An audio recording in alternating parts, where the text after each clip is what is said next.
సహోదరి సహోదరులారా, మన ప్రభువును మన రక్షకుడైన యేసుక్రీస్తు వారి యొక్క ప్రశస్తమైన నామములో చేరవచ్చిన మీ అందరికీ, ప్రత్యేకంగా స్థానిక సంఘంలో ఉన్న దేవుని సేవకులకు, సంఘ పెద్దలకు, ఈ కుటుంబం వారు ప్రేమించి ఆహ్వానించిన ఈ కుటుంబానికి నా ప్రేమ వందనాలు తెలియజేస్తున్నాను. దైవ గ్రంథంలో నుండి దేవుని వాక్యాన్ని మనం చదువుకుందాం.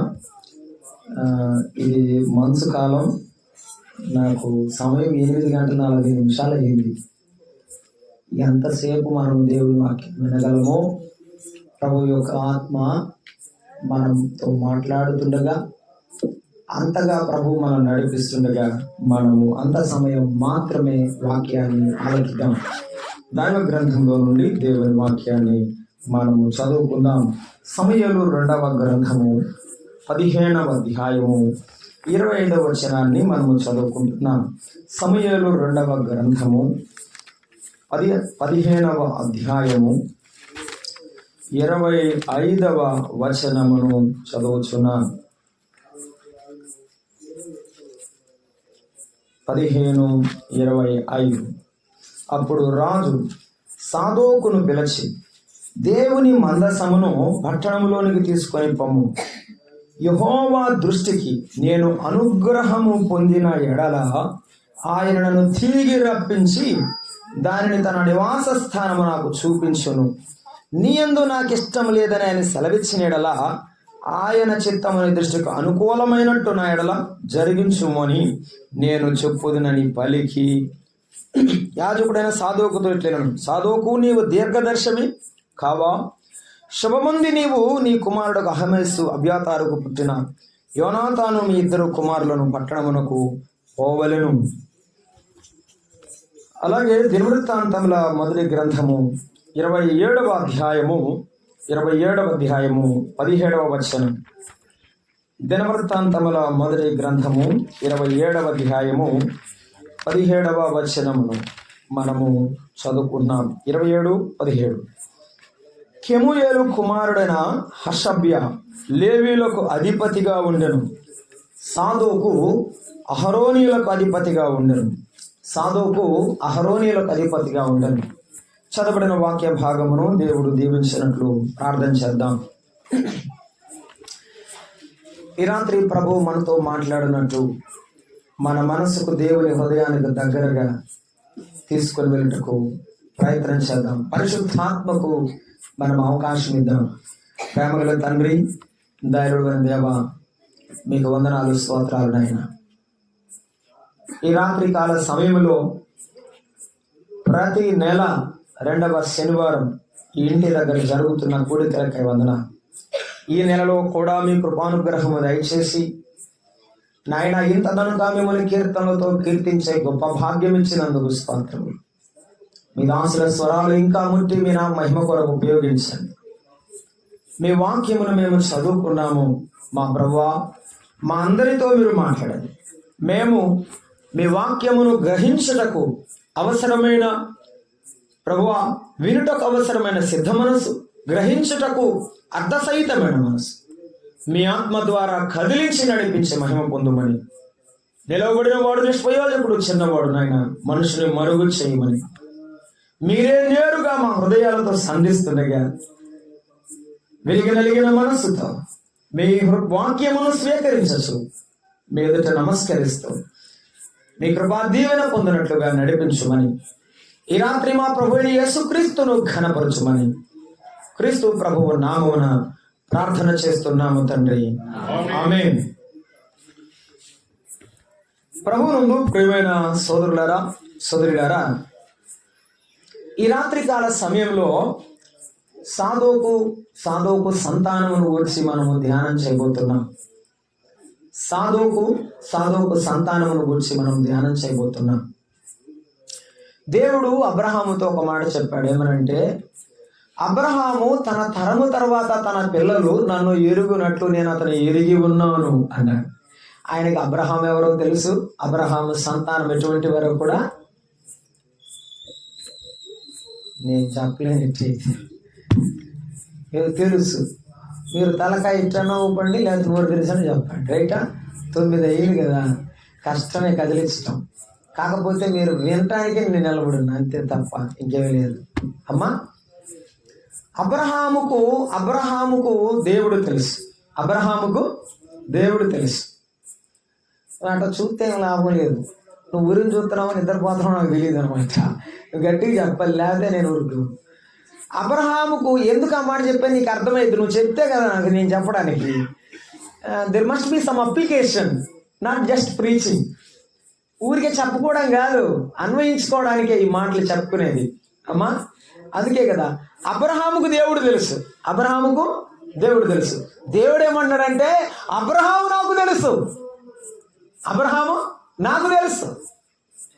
నీకు యేసయ్య తెలియడం కాదు, నీకు యేసయ్య తెలియడం మంచిదే, నువ్వు ఎరిగి ఉండడం మంచిదే. ఆయన నిన్ను ఎరిగి ఉండడం ఇంకా ఆశీర్వాదం. ఈ రాత్రి ప్రభువారు మన ఎదుట సాధోకు సంతానమును ఉంచడానికి ఇష్టపడుతున్నాడు. నీవెటువంటి వాడవో నీ సంతానము కూడా అటువంటిదే.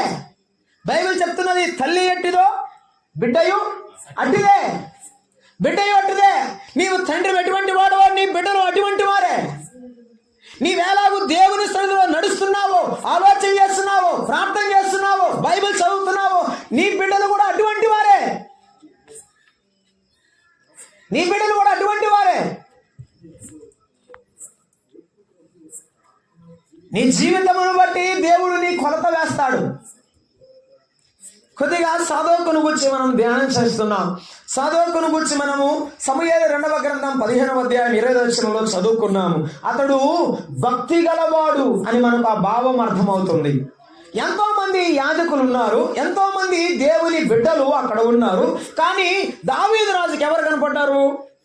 ఆ మందసాన్ని తీసుకురావడానికి, ఆ మందసాన్ని దేవుని సన్నిధిలో తీసుకొని రావడానికి ఎవరు కనపడ్డారంటే, దేవుని సన్నిధిలోనికి తీసుకొని రావడానికి సాధోకు ఒకడు కనపడ్డాడు. దావీదు దృష్టికి అతడు భక్తిపరుడుగా కనపడ్డాడు. అతడు యాజకుడే. చాలా మంది యాజకులు ఉన్నారు. కానీ దేవుడు దాసుడైనటువంటి దావీదు సాధోకును గుర్తించిన వాడు. సాధోకు భక్తి గలవాడని ఎరిగాడు. సాధోకులో దేవుని యొక్క ప్రతిరూపాన్ని, దేవుని యొక్క భక్తిని, దేవుని యొక్క ఆ యొక్క పరిశుద్ధత, పవిత్రతను చూశాడు. ఈ రాత్రి ప్రభువు మనతో మాట్లాడుతున్నాడు. అమ్మా, నీ ప్రక్కన ఉన్నవారు, నీతో ఉన్నవారు నీవు భక్తి గలవాడవని నిన్ను గుర్తించదురా. సాధోకు ఎవరంటే లేవి గోత్రములో అహరోను, ఆ మోషే వారి వంశములో, ఆ కుటుంబములో జన్మించిన వాడు. అహరోను కుటుంబీకులలో వాడు. అహరోను వారి పితరుడు, వారి గోత్రములో జన్మించిన వాడు. లేవీయులంటే పుట్టిన వెంటనే దేవునికి అప్పగించబడేవారు, దేవుని సేవను చేసేవారు. లేవీయులు చాలా మంది ఉన్నారు, కానీ వారిలో భక్తి గలవాడు ఎవరంటే సాధోకు. సాధోకు అంటే అర్థం ఏమిటో తెలుసా? నీతిమంతుడు అని అర్థం. సాధోకు అంటే నీతిమంతుడు అని అర్థం. చాలా మంది ప్రార్థనకు వస్తుంటారండి, చాలా మంది బైబిల్ చదువుతుంటారు, చాలా మంది పాటలు పాడుతుంటారు. కానీ కొంతమంది పాడడం, కొంతమంది దేవుని సన్నిధికి రావడం, దేవుని యొక్క ఆత్మ నడిపింపు వారిలో కనపడుతుంది. దావీదు యాజకుల వైపు చూస్తున్నప్పుడు సాధోకు భక్తి గలవాడుగా దావీదు కనిపించాడు. కొత్త నిబంధన వెలుగులో మనం జ్ఞాపకం చేసుకుంటున్నాం. ఆ దినాల్లో సాధోకు దావీదుకు కనిపించాడు. ఈ దినాల్లో నా జీవితము కనిపించాలి. అపోస్తల కార్యముల గ్రంథం 10వ అధ్యాయము 1వ వచనంలో మనం జ్ఞాపకం చేసుకున్నాం. సాధోకు ఇంటి వారు కనపడినట్టు ఆ కొత్త నిబంధన వెలుగులో మనం చూస్తున్నాం. అపోస్తల కార్యముల గ్రంథం పఠాలములో శతాధిపతి అయిన కొర్నేలు అను భక్తి పరుడు ఉండెను. దేవుడు నిన్ను ఆకర్షించాలంటే నీకు భక్తి ముఖ్యం. దేవుడు నిన్ను పిలవాలి అంటే, తన పనికి పిలవాలంటే నీ భక్తి ముఖ్యం. దేవుడు ఆ భక్తిపరుడైనటువంటి అతనిని చూశాడు, కొర్నేలిని చూశాడు. కొర్నేలి ఎటువంటి వాడంటే తన ఇంటి వారందరితో కూడా దేవుని యందు భయభక్తులు గలవాడు. కాబట్టి తన సేవకుని పంపించాడు.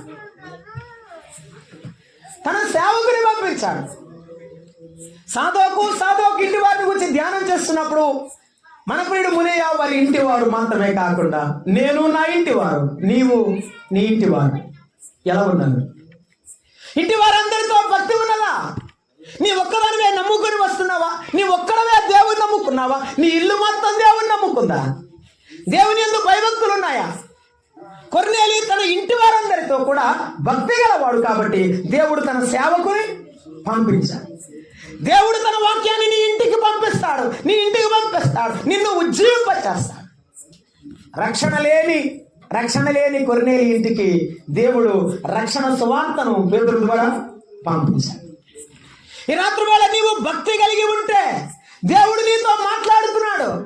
ఈ రాత్రి వేళ నీ భక్తి, నీవు దేవుని యెడల భయభక్తులు కలిగి ఉన్నట్లయితే యేసయ్య నీతో మాట్లాడుతున్నాడు, తన దాసుల ద్వారా మాట్లాడుతున్నాడు.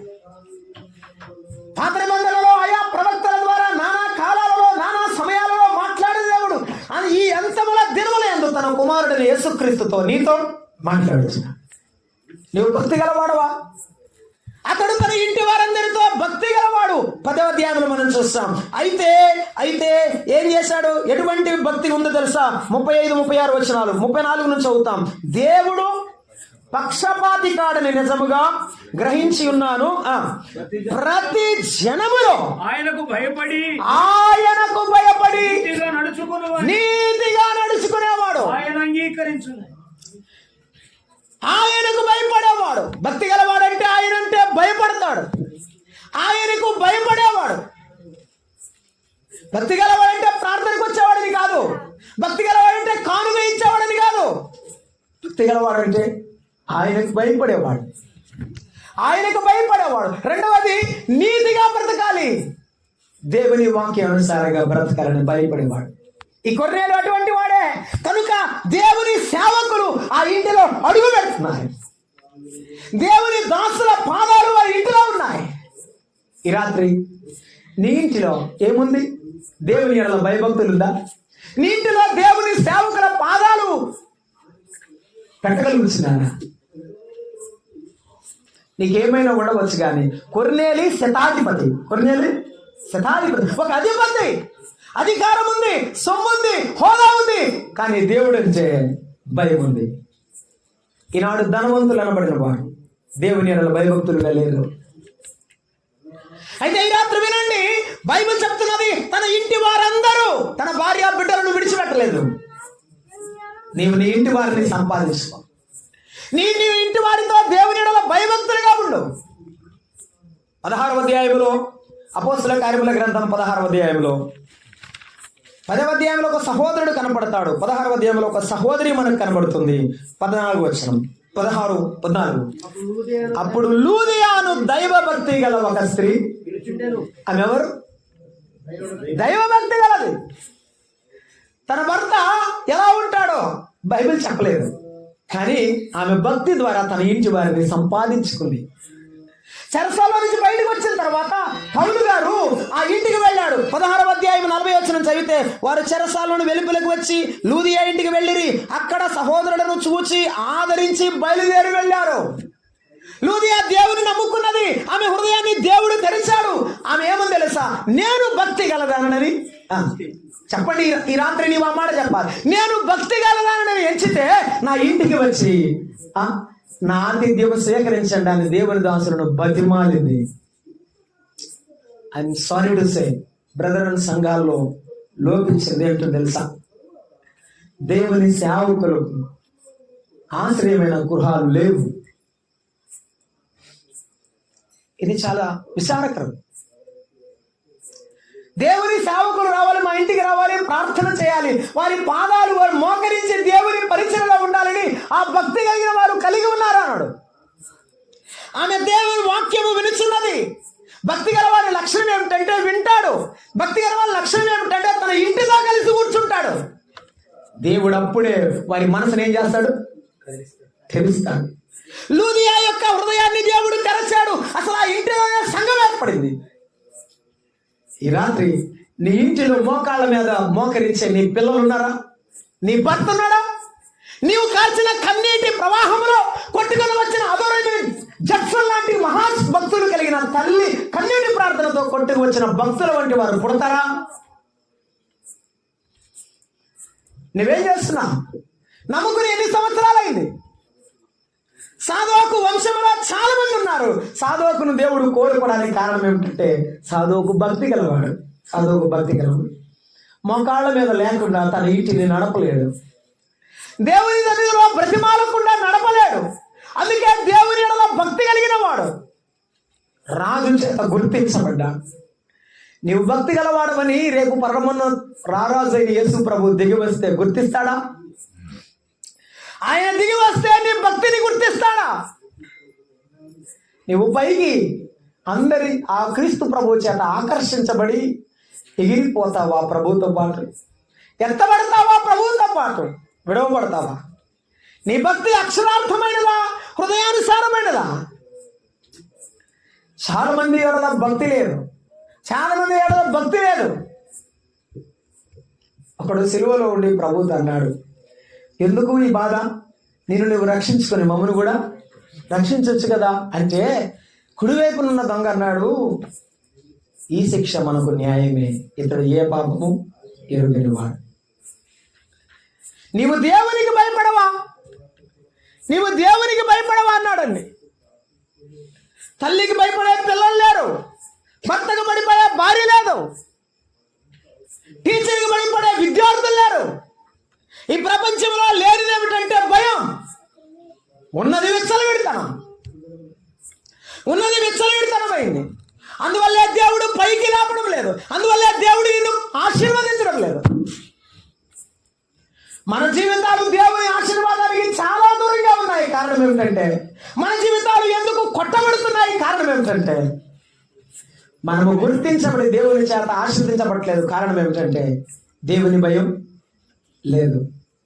ఒక భక్తుడు ఇలాగ అన్నాడు, ప్రభువా, అబ్రహాం వెళ్ళండి, ఈ పట్టణం ముందు నిజముగా దేవుని భయము లేదు. దేవుని భయము బొత్తిగా లేదు. నీకేముంది? లోకంలో కోరికలు, లోకంలో ఆశలు ఉన్నాయా? దేవుని మీద భయం ఉందా? దేవుని మీద భయం ఉంటే దేవుడి దీవెన నీకు దగ్గరగానే ఉంది. దేవుని కృపాసనం దగ్గరగానే ఉంది. సాధోకు తన ఇంటిని సంపాదించుకున్నాడు, ఎందుకంటే భక్తి గలవాడు. సాధోకు చనిపోయిన తర్వాత కూడా సాధోకు సంతానాన్ని సంపాదించుకున్నాడు. సాధోకు సంతానం దేవుని యాజకత్వంలో నిలబడిపోయింది. ఇది చరిత్ర చెప్పే సత్యం, బైబిల్ నొక్కి వక్కాడిస్తున్న సత్యం. తాను దాటిపోయిన తర్వాత తన సంతానాన్ని కూడా దేవుని యాజకత్వంలో నిలబెట్టిన వాడు సాధోకు.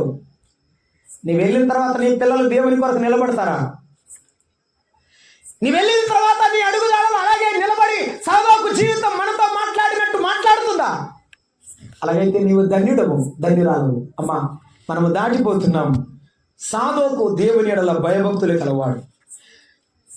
మొదటి దినవృత్తాంతముల గ్రంథంలో మనము 27వ అధ్యాయం 17వ వచనంలో చదువుకున్నాం. ఏమనంటే లేవీయులకు ఒక అధిపతి పేరు చెప్పాడు.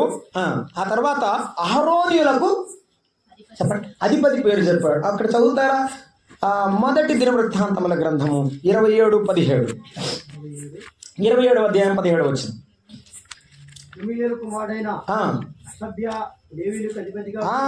హషబ్య లేవీయులకు అధిపతిగా ఉన్నాడు సాదోకు. అహరోనీయులకు అధిపతి, అహరోనీయులకు పెద్ద, అహరోనీయులకు పెద్ద. పెద్ద అంటే ఎవరు? అధిపతి అంటే ఎవరు? ప్రపంచం చెప్పే నిర్వచనం ఏంటంటే అధికారం చలాయించేవాడు. అర్థమైందండి? అధికారం చలాయించేవాడు అని చెప్తుంది. ఈ సాధోకు అధిపతే గాని గుర్తించబడినవాడు. ఈ సాధోకు అధిపతే గాని గుర్తించబడినవాడు. ఒక మాట మనం చదువుకుందాం. 2వ యోహాను పత్రికలో యోహాను భక్తుడు పెద్దకు ఒక మాట చెప్తున్నాడు. నిర్వచనం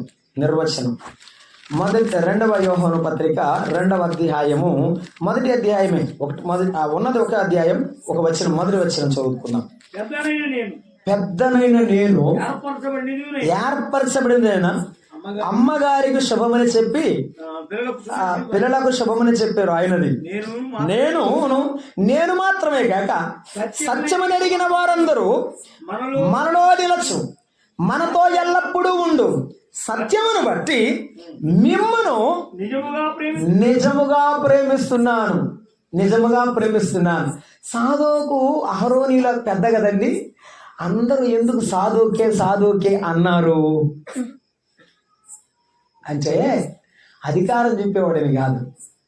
ఈ పెద్ద ఏ పెద్ద, నేను నిజముగా ప్రేమిస్తున్నా. నువ్వు ఇంట్లో పెద్దవైతే నీ ప్రేమకు అందరూ నిన్ను గౌరవించాలి. తోటి పెద్దనని నేను అధికారం చూపిస్తున్నాను అనలేదు. తోటి పెద్దనని నేను నా యొక్క కలిగిన వాటిని కనపరుస్తున్నాను లేదు. ఏమంటున్నాడు? నేను నిజముగా ప్రేమిస్తున్నాను. అలాగైతే రాత్రి వినండి, నీవు పెద్దవాడవా ఇంటిలో, సంఘములో నీవు పెద్దదానవా, అలాగైతే నీ ప్రేమ చిన్నల పట్ల కనబరచాలి. అలాగైతే చిన్న పట్ల నీ ప్రేమ కనబరచాలి. సాదోకు అధిపతే కానీ అందరి చేత ప్రేమించబడ్డాడు. కారణం ఏమిటంటే ఆ యొక్క అహరోనీల సంతానములో అందరినీ ప్రేమించేవాడు. యోహోను కూడా పెద్దే కానీ పిల్లలను ప్రేమించేవాడు.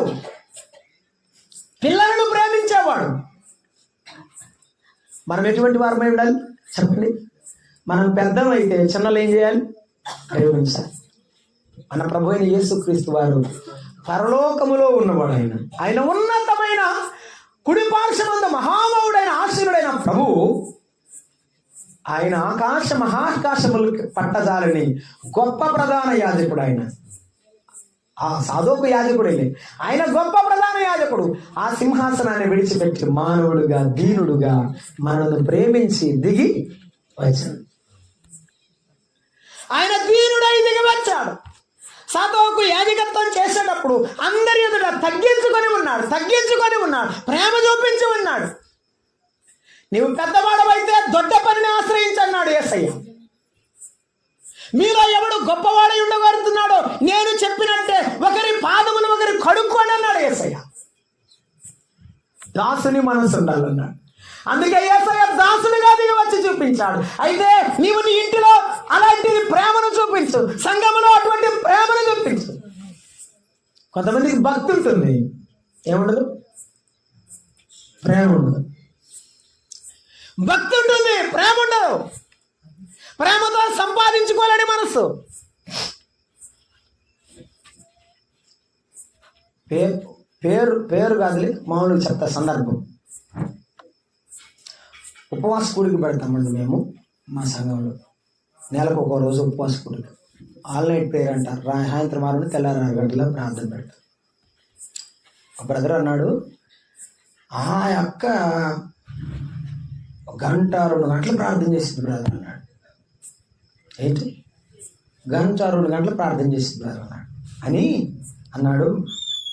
ఏమో బ్రదర్, అన్ని గంటలు ప్రార్థన చేసింది కానీ ఎప్పుడు ఎవరినో ఒకరి ఇంటి దగ్గర తిడతానే ఉంటుంది అన్నాడు. ఎప్పుడు ఎవరినో ఒకరి ఇంటి దగ్గర తిడతానే ఉంటాను. ప్రార్థన ఎంతసేపు చేసింది? 2 గంటలు చేసింది. తిట్టేది ఎంతసేపు? ఎప్పుడు తిడతానే ఉంటుంది. ఏం ఉపయోగం? యేసుక్రీస్తు ప్రభువారు ఏ ఖడ్గము ధరించలేదు, కానీ సామ్రాజ్యాలన్నీ జయించాడు. తరతరాలు యుగయుగాలు జయించిన దేవుడు ఆయన. ఆయన ఏ సామ్రాజ్యం యొక్క దండెత్తి వెళ్ళలేదు. ఆయన రాజు ఎలా అంటే అందరి మనసులను, అందరి హృదయాలను జయించిన వాడు. ఆయన ప్రేమమూర్తి, ఆయన ప్రేమ స్వరూపైన దేవుడు. దొంగను ప్రేమించాడు, వ్యభిచారిని ప్రేమించాడు, పాపాత్మురాలని ప్రేమించాడు, అనేకులకు ప్రేమ చూపించాడు. యోహాను సువార్త 3:16 బైబిల్ గ్రంథంలో చదువుకుంటాను. దేవుడు లోకమును ఎంతో ప్రేమించెను. యేసయ్య లేడు, నీవు ఇక్కడున్నావు. నీ ప్రేమతో సంపాదించు. నీ ప్రేమతో అనేకులను సంపాదించు. సంఘములో ఆత్మలను సంపాదించడానికి ప్రేమతో సంపాదించు. అసూయతో, కక్షతో ఏమి సంపాదించలేవు, అంతా బాగుంటుకుంటావు. దావీదు ప్రేమించి సంపాదించుకున్నాడు. సౌలు అసూయతో అంతా పోగొట్టుకున్నాడు. దావీదు యోనాతానును తీసుకొచ్చి తన బల్ల దగ్గర కూర్చోబెట్టాడు. సౌలు వెతికి అందరిని చంపాడు. నీవు నేను దేవుని ప్రేమతో నింపబడితే ప్రేమతోనే ఉంటావు. సాదోకు కూడా అధిపతి అయ్యాడు కానీ ప్రేమతో అధిపతి అయ్యాడు. సాదోకు అధిపతి అయ్యాడు కానీ వినయముతో అధిపతి అయ్యాడు. తను తాను తగ్గించుకునే అధిపతి అయ్యాడు. అందుకే అన్నాడు, అన్ని నామముల కంటే పైనామమైన యేసుక్రీస్తు ప్రభు. ఫిలిప్పీ పత్రిక 2వ అధ్యాయంలో చెప్పాడు 11వ వచనంలో. ఎటువంటి నామమైన? దాసుడుగా రిక్తుడుగా తనను తాను తగ్గించుకున్న యేసు ప్రభు వారు ఫిలిప్పీ పత్రికలో ఆ మాటను మనం జ్ఞాపకం చేసుకుంటాము. ఏమన్నాడంటే, ఆయనను గురించి రాయబడిన మాట మనం చూస్తున్నాము. మరణము పొందినంత 8వ వచనం, శిలువ మరణము పొందినంత విధేయత చూపిన వాడై తన్ను తాను తగ్గించుకొనడు గాని 10వ వచనం, అందుచేత పరలోకములో ఉన్న వారిలో గాని, భూమి మీద ఉన్న వారిలో గాని, భూమి కింద ఉన్న వారిలో గాని ప్రతి వాని మోకాలు యేసు నామమున ఒప్పునట్లు, ప్రతి వాని నాలుక తండ్రి అయిన దేవుని మహిమార్థమై యేసుక్రీస్తును ఒప్పుకొనినట్లు దేవుడు ఆయనను అధికముగా హెచ్చించాడు, పైనామం ఇచ్చాడు. తగ్గించుకున్న దేవుడు హెచ్చింపబడ్డాడు. తను తాను తగ్గించుకున్నవాడు హెచ్చింపబడు. సాదోకు అధిపతే కానీ తగ్గింపు జీవితం గలవాడు. సాదోకు అధిపతే కానీ ప్రేమ గలవాడు. కనుక అంత పెద్ద గోత్రం కర్తలలో అహరోను సంతానానికి అతడు అధిపతి అయ్యాడు. 1 భక్తి గలవాడు, 2 అధిపతి. 3వది సమూయేలు 2వ గ్రంథం 15వ అధ్యాయం 15:24. సమూయేలు మొదటి గ్రంథం 15:24. మన ప్రభు అయిన యేసుక్రీస్తు వారు దేవుని యెడల భయభక్తులు చూపినవాడు. మనము భక్తి కలిగి జీవించాలి. మన ప్రభు అయిన యేసుక్రీస్తు వారు మహోన్నతమైన ప్రధాన యాజకుడు, తనను తాను తగ్గించుకున్నవాడు. 3 సాదోకును లేవీలందరకును దేవుని నిబంధన మందసమును మోసిన వాడు సాదోకు ఎవరు చెప్పండి? భక్తి గలవాడే, అధిపతే గాని ఎవరట? నేనా మోసేది? నేనెవరిని? నేను అధిపతిని కదా. మీరేం చేస్తారు? నేను చేయకూడదు, ఇది మీరే చేయాలి అనలేదు. నేను చాలాసార్లు సిగ్గుబిడి చెప్తుంటాను. రాత్రి కూడా పలహారం పంచాను నేను. పాపం చక్కగా కూర్చున్నారు కుర్చీలు చాలా మంది. వాక్యం చెప్పాను, పాటలు పాడాను, పలహారం పంచాను. కొంతమందికి బాధ్యత పడదు, కానీ పెద్దవారమైన చిన్నవారమైన దేవుని పని చేయడానికి సంతోషంతో చేయాలి. సాదోకు ఎటువంటి వాడంటే దేవుని మందసమును మోసినవాడు. దేవుని మందసమును మోసినవాడు. దేవుని మందసమును మోయడానికి నీవు ఇష్టపడుతున్నావా? మందసం అంటే మన ప్రభు అయిన యేసుక్రీస్తుకు గుర్తు. మన ప్రభు అయిన యేసుక్రీస్తు మన భుజాల మీద ఊరేగించడానికి ఇష్టపడుతున్నావా? దేవుని మందసమును మోసేవారమైనా అప్పుడే ఆయనను ఘనపరుస్తా. దేవుని ఘనపరచుట, భక్తి కలిగి ఉండుట, పెద్దగా ఉండుట. 3వది తన సేవ చేసి ఆయనను ఘనపరుచుట సాదోకు లక్షణం. ప్రభువైన యేసుక్రీస్తు వారు ఒక మాట చెప్పారు. చూద్దాం మత్తయి సువార్త 10వ అధ్యాయము 38వ వచనం. మత్తయి సువార్త 10వ అధ్యాయము 38వ వచనం. 10:38 37, 38 చెప్తున్నాడు ఆయన. తండ్రినైనను తల్లినైనను నాకంటే ఎక్కువగా ప్రేమించువాడు నాకు పాత్రుడు కాడు. కుమారునైనను కుమార్తెనను నాకంటే ఎక్కువగా ప్రేమించువాడు నాకు పాత్రుడు కాడు. తన సిలువను ఎత్తుకొని నన్ను వెంబడింపని వాడు నాకు పాత్రుడు కాడు. దక్కించుకునేవాడు. నీ సిలువను ఎత్తుకొని నన్ను వెంబడించు. నా వెంబడి నడవడానికి నీకు ఇష్టమేనా? నా వెంట నీవు నడవడానికి ఇష్టమేనా నీకు? అలాగైతే నా సిలువను ఎత్తుకో. నా సిలువను ఎత్తుకొని నన్ను వెంబడించు. ఈ కష్టాల్లో, అనారోగ్యంలో, బాధల్లో, ఇబ్బందుల్లో యేసయ్యని విడిచిపెట్టకుండా వెంబడిస్తావా? నీవు వెంబడిస్తే యేసయ్య నీతో ఉండి నడిపిస్తాడు. నీవు వెంబడిస్తే యేసయ్య నీతో ఉండి నడిపిస్తాడు. యేసయ్య నమ్ముకున్న ఈ కష్టాలు, ఈ కన్నీళ్లు ఎందుకో తెలుసా? ఆయనతో ఉన్న అనుభవాలు. ఇవన్నీ నీ జీవితంలో మజిలీలు. జీవితంలో ఈ అంతరంగ యుద్ధ పోరాటంలో నువ్వు విన్నావు, నీవు దేవునితో ఉంటే నీకు విజయమే. చాలాసార్లు చెప్తుంటాం, ఇశ్రాయేలులు విజయము పొందారంటే ఊరికే రాలేదు. అరణ్యంలో నడిచారు, ఆకలి బాధలు ఎదిగారు, దప్పికొన్నారు, కష్టాలు పడ్డారు, ఇబ్బందులు ఉన్నారు, శత్రువులు ఎదుర్కొన్నారు. ఎన్ని ఎదుర్కొన్నా, ఎన్ని బాధలున్నా వాటన్నిటిలో నుండి ఆహారం లేనప్పుడు ఆహారం ఇచ్చాడు, నీరు లేనప్పుడు నీరు ఇచ్చాడు, శత్రువు వచ్చినప్పుడు కాపాడాడు. దేవుడు చేస్తూనే ఉన్నాడు, తాను తన బిడ్డలతో ఉన్నానని రుజువు చూపాడు. నువ్వు యేసయ్యతో ఉంటే నీతో ఆయన ఉన్న రుజువు ఇస్తాడు. యేసయ్యతో లేకపోతే నీ జీవితం ముళ్ళబాట, నీ జీవితం పాపాల బాట. యేసయ్య సిలువను నీ భుజాన పెట్టుకోకుండా దించివేసావేమో ఆలోచన చేసుకో. ఈ కష్టం ఎందుకు, ఈ బాధ ఎందుకు, ఈ బైబిల్ ఎందుకు, ఈ ప్రార్థన ఎందుకు, ఈ ఆరాధన ఎందుకు అని విడిచిపెట్టావేమో. అమ్మమ్మ, పాప మార్గంలో ఉన్నావు, గుర్తించుకో. సాధువుకు తన భుజాల మీద మందసాన్ని మోస్తున్నాడు.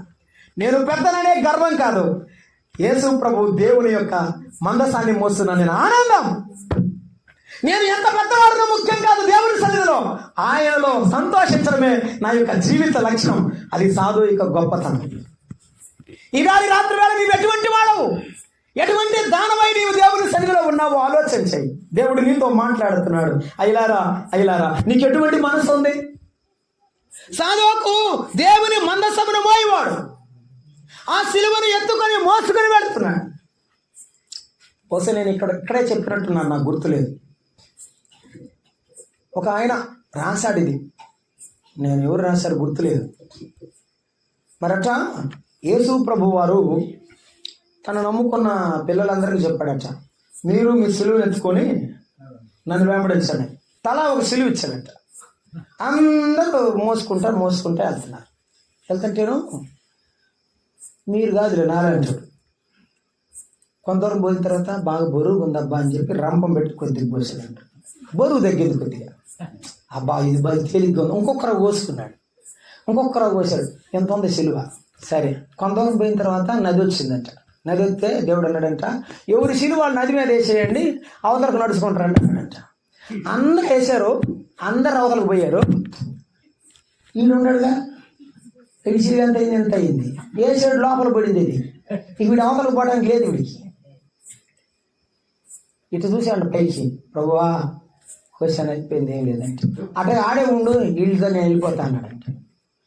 నీ జీవితంలో శ్రమలు లేవు, కష్టాలు లేవు, బాధలు వద్దు, సంతోషం కావాలని నువ్వు కోరుకున్నావు అనుకో, నీ జీవితంలో ఆ యొక్క ఆత్మీయమైన ఆనందం యొక్క విలువ తెలియదు. ఆ యేసు ప్రభు సిలువ యొక్క విలువ తెలియదు. శ్రమల యొక్క మాధుర్యం నీకు తెలియదు. రోజంతా కష్టపడితే సాయంత్రం కూలి విలువ నీకు తెలుసు. నెలంతా పని చేస్తే జీతం విలువ నీకు తెలుసు. యేసయ్యను నమ్ముకున్నాక కష్టాలు పడితే ఆ కష్టాలలో దేవుడు నిన్ను ఆశీర్వదిస్తే వచ్చే దీవెన విలువ నీకు తెలుస్తుంది. ఒకవేళ వద్దంటే నీవు లోకాన్ని కోరుకుంటావు, ఫలితముగా దేవునికి దూరం అయిపోతావు. సాధువుకు దేవుని సేవలో, భక్తిలో అతడు పెద్దగా, కుటుంబంలో వ్యక్తిగా, ఆ సమాజంలో దేవుని యాజకుడుగా, దేవుని మందసము మోసే దేవుని బిడ్డగా ఆనందంలో ఉన్నాడు. మందసం అంటే మక్కమ గలవాడు సాధువుకు.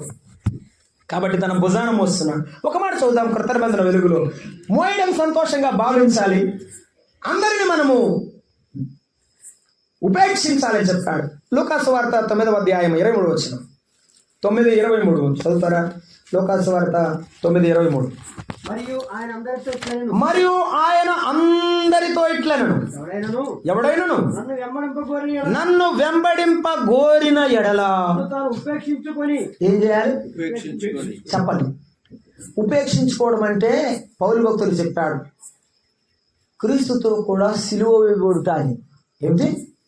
సిలువ వేయబడుట అని. నేను లేను అనుకోవడం, ఈ శరీరానికి విలువ లేకపోవడం, నీ సొంత ఆలోచనలకు విలువ లేకుండా ఉండడం, దానిని పట్టించుకోకుండా ఉండడం,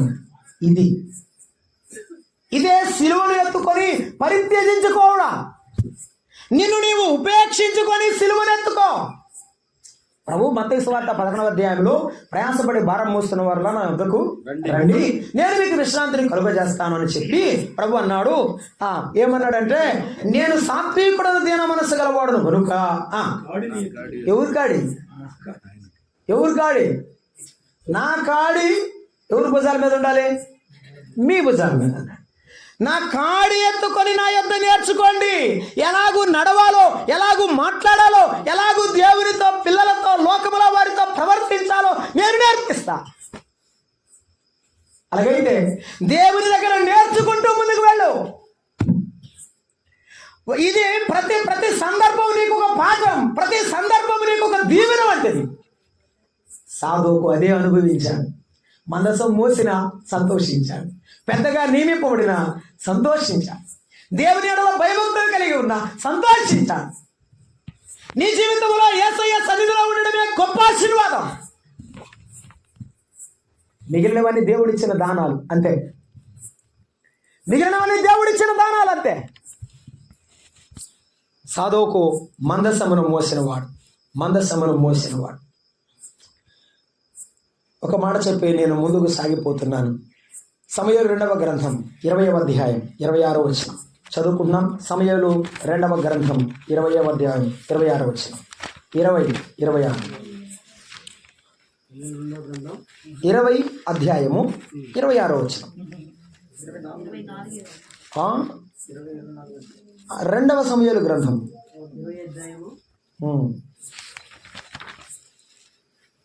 అలాగైతే అక్కడే చదువుతున్నాం. ఆఖరి వచనం చదవండి. ఆఖరి వచనం. అదోరాము వెట్టి పనులు చేయువారి మీద అధికారి అయి ఉండెను. అహీలుదు కుమారుడు యెహోషాపాతు రాజ్యపు దస్తావేజుల మీద ఉండెను. సేవాలేఖికుడు సాదోకును అబ్యాతారును యాజకులు అన్నాడు. క్షమించండి, అది ఆఖరి వచనం 24వ వచనం అండి. సాధుకు మందిరమందు యాజకుడు. ఏంటి? మందిరమందు యాజకుడు. మొదటి పేతురు పత్రిక 2వ అధ్యాయం 9వ వచనంలో ఆశ్చర్యకరమైన వెలుగులో నుండి మిమ్మల్ని పిలిచిన వారి గుణాతిశయములను ప్రచురము చేయ నిమిత్తము మీరు రాజులైన యాజక సమూహం. మనం ఎవరిమి? చెప్పండి ఆ మాట. మనము రాజులైన యాజక సమూహం, ఏర్పరచబడిన దేవుని సొత్తైన ప్రజలం. మనం ఏర్పరచబడిన వంశం, రాజులైన యాజక సమూహము. ఆ మాట చెప్పి కింద అంటాడు, మీరు పనివారైతే మీ అధికారులకు లోబడండి, మీరు ఒక లోకములో వారైతే మీ యొక్క లోకములో అధిపతులకు లోబడండి అంటాడు. మీరు దాసులైతే యజమానులకు లోబడండి అని చెప్తుంటాడు. లోబడండి అని చెప్పి ఇంత చెప్పిన దేవుడు ఏం చెప్తున్నాడు తెలుసా? నువ్వు యాజకుడు అయితే నీవు కూడా నాకు లోబడాలి, భయపడాలి, లోబడాలి. ఇంత చెప్పి ఆయన ఊరికే చెప్పుకోవడం లేదు. 2:22 చదువుదండి. 2:22 ఆయన తన గురించి చెప్తున్నాడు. 2:22 ఆయన పాపము చేయలేదు, ఆయన నోట ఏ కపటమును కనబడలేదు, ఆయన దూషింపబడి బదులు దూషింపలేదు, ఆయన శ్రమ పెట్టబడి బెదిరింపక న్యాయముగా తీర్పు తీర్చు దేవునికి తన్ను తాను అప్పగించుకొనెను. పరలోకము తండ్రికి అప్పగించుకున్నాడు. పరలోక తండ్రి ఆజ్ఞను శిరసావించి లోబడ్డాడు. అలాగైతే నీవు దేవుని యాజకుడుగా ఎంచబడితే, నీవు దేవుని రాజులైన యాజక సమూహంలో నీవు బిడ్డవైతే నీకే గుణం ఉండాలి? లోబడే గుణం ఉండాలి. ఏముండాలి? లోబడే గుణం. నీవు యాజకుడు అయితే లోబడాలి. అది ధూపమా, అది దీపవృక్షమును సరిచేయుట, సన్నిధిలో బల్లను ఉంచుట, గంగాళమును శుభ్రం చేయట, గంగాళములో నీరు నింపుట, దహన బలిపీఠం మీద పశువును దహన బలిపీఠం మీద దహించుట, ఏ పని అయినా చిన్నదైనా పెద్దదైనా, ప్రత్యక్ష గుడారము లోపలికి అతి పరిశుద్ధ స్థలంలోనికి వెళ్ళి సేవ చేయటైనా, ఏ సేవ అయినా ఏమనాలి? You must be ready. దేవుని సేవ చేయడానికి, దేవుని పని చేయడానికి ఐఎమ్ రెడీ. ప్రభువా నేను సిద్ధంగా ఉన్నాను.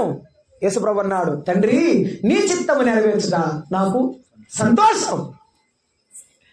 కొరడా దెబ్బల నేను రెడీగా ఉన్నాను. సిలువ మేకుల మధ్య నీ శరీరాన్ని అంటగొడతారు కుమారుడా, అలాగైతే నేను సిద్ధంగా ఉన్నాను. ఆయన రెడీ అయినాడు. ప్రభువా నీ కొరకు నేను సిద్ధంగా ఉన్నాను. ఏ పనైనా చేస్తాను. చేస్తాను, నీవిస్తేనేం చేస్తాను, నీవిస్తేనేం చేస్తాను. నేను సిద్ధంగా ఉన్నాను ప్రభా. సాధోకు నీకు నాకు నచ్చావు, నీ భక్తి జీవితం నచ్చింది. నీవు కాదు, నీ పిల్లలు కూడా నా సేవ చేయాలయ్యా. నీవే కాదు, నీలాంటి మనసున్న నీ పిల్లలు కూడా సేవ చేయాలి. నీ భక్తి జీవితం యేసయ్యకి నచ్చిందా? యేసయ్య ముచ్చట పడ్డాడా? యేసయ్య ముచ్చటపడి నిన్ను పిలుస్తున్నాడా? నీ పని కొరకు, ఆయన పని కొరకు నిన్ను పిలుస్తున్నాడా? ఉబేటులాడు అబ్రహాము నీ తండ్రిని విడిచిపెట్టు. వస్తాను ప్రభువా, వస్తాను ప్రభువా. యాకోబు ఇప్పుడు ఆస్తి బాగా విస్తరించింది, లాభాల దగ్గర బాగా లాభం వస్తుంది, విడిచిపెట్టిరా. వస్తాను ప్రభువా. యోసేపు నీ తండ్రిని నీ అన్నదమ్ములను అందరిని విడిచిపెట్టి ఈ చెరసాల్లో ఉన్నావు. నీకు ఎలా ఉంది? పర్వాలేదు, యేసయ్య దయవల్ల బాగున్నావు. యేసయ్య కొరకు నీవేం పోగొట్టుకుంటున్నావు? యేసయ్య కొరకు నీవేమి సమర్పిస్తున్నావు? నీవు లోబడి ఏమని అప్పగించుకుంటున్నావు? పరలోకములో ఉన్న దేవాది దేవుడు మానవులందరి కొరకు, పరలోకము తండ్రి యొక్క ఆజ్ఞను నెరవేర్చడానికి తనను తాను అప్పగించుకోవడానికి సిద్ధపడి భూమి మీదకి వచ్చాడు. సాధోకునుడు తాను తన ఇంటి వారిని అంతా అప్పగించుకొని సేవ చేశాడు. నువ్వు అప్పగించుకుంటావా? అలాగైతే దేవుడు నిన్ను నీ సంతానాన్ని ఉపయోగిస్తాడు. దావీదు తర్వాత దావీదు సంతానము లో ఒకరిని ఎన్నుకొని ఆయన సింహాసనం మీద స్థిరపరిచిన వాడు ఆయనని. నీవు భక్తి గలవాడవైతే, భక్తి గలదానమైతే యేసు ప్రభు నీ సంతానమును ఆశీర్వదించేవాడు. మనందరినీ ఆశీర్వదించడానికి ఆ దేవాతి దేవుడు మానవుడిగా ఈ లోకంలోనికి వచ్చాడు. దీనికి చాలా విషయాలు ఉన్నాయి. సాదోను ప్రధాన యాజకుడుగా నియమింపబడ్డాడు.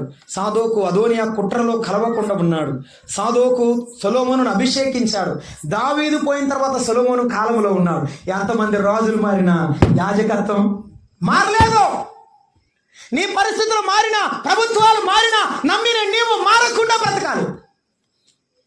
అప్పుడే నీవు నీ కుటుంబం దేవుని సన్నిధిలో దేవుని యాజకత్వం జరిగిస్తారు. సాదోకు దేవుని సన్నిధిలో అలాగున మిగిలిపోయాడు. సాదోకు తరువాత ఆ దినవృత్తాంత మొదటి గ్రంథం మనం చదివితే సాదోకు నమ్మకస్తుడైనట గమనించి రెండవసారి పట్టాభిషేకం చేయబడినప్పుడు కూడా సాదోకును ప్రధాన యాజకుడుగా నియమించాడు. ఎవరైనా ఒకసారి ఎన్నుకుంటారు, రెండోసారి ఎవరైనా చూద్దాంలే అబ్బాయి, ఈయన ఎందుకో మొదటిసారి ఉన్నాడు కదా ఆయన అది పర్లేదు అబ్బాయి, ఇప్పుడు ఈయన బాగా పరిపాలన చేశాడు కానీ ఆయన చూద్దాంలే అంటారు మనుషులైతే. కానీ దేవుడు నమ్మకస్తులను గుర్తిస్తాడు. నమ్మకస్తుడైన సాదోకును ఎంచుకున్నాడు. సాదోకు సంతతిని ఎంచుకున్నాడు. వారు బలిపీఠము కావలి కాసే యాజకులయ్యారు. సాదోకు సంతానం సేవ చేసే యాజకులయ్యారు. సాదోకు సంతానం గురించి దేవుడు ఒక సాక్ష్యం చెప్పాడు. యెహెజ్కేలు గ్రంథం 48వ అధ్యాయం 11లో చెప్పాడు, లేవీయులందరూ నన్ను విడిచిపోయినట్లు సాదోకు కుటుంబీకులు సంతతి వారు నన్ను విడిచిపోలేదు అన్నాడు ఆయన.